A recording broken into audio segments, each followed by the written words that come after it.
Friends, আশা করি আপনারা সবাই ভালো আছেন আপনাদের লিটল ওয়ান্সদের সাথে। আমি আপনাদের হোস্ট দীপালি। আমি একজন টিচার, আমার 14 ইয়ার্সের experience. Welcome to my channel let's learn for little. অনেক তো নিজের জন্য পড়াশোনা করলেন, এবার একটু আপনার লিটল ওয়ান্সের সাথে জন্য একটু পড়াশোনা করুন।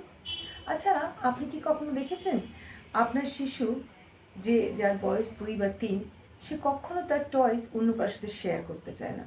চিৎকার করে, চেঁচামেচি করে, কান্নাকাটি করে, হাত পা ছড়ে।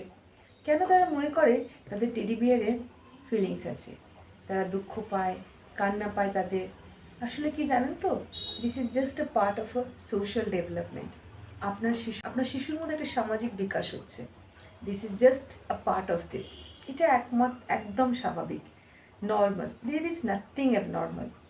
শিশুদের মধ্যে এই যে এই খেলাটা এটাকে বলা হয় ইগোসেন্ট্রিজম।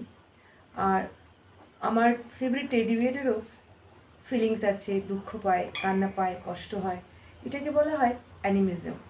Just totally normal. হয়তো আমি জানি আপনি কখনো আপনার বাচ্চাকে কম্পেয়ার করেছেন তার পাশে বসা আরেকটি বাচ্চার সাথে, তাহলে একই ক্লাসের আরেকটি বাচ্চার সাথে কম্পেয়ার করেছেন যে ওর বাচ্চা তো এটা করে না, আমার বাচ্চা কেন করে।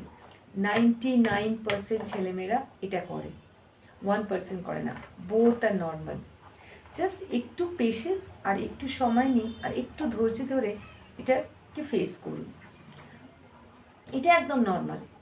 সময়ের সাথে সাথে ধীরে ধীরে আপনার বাচ্চা শিখে যাবে কোনটা লিভিং থিংস, কোনটা non living things, what is sharing, what is caring, everything.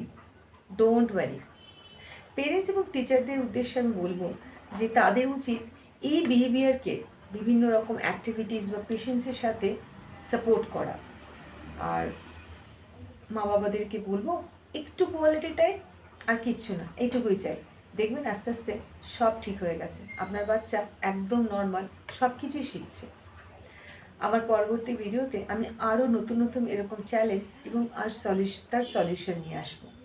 সঙ্গে থাকুন।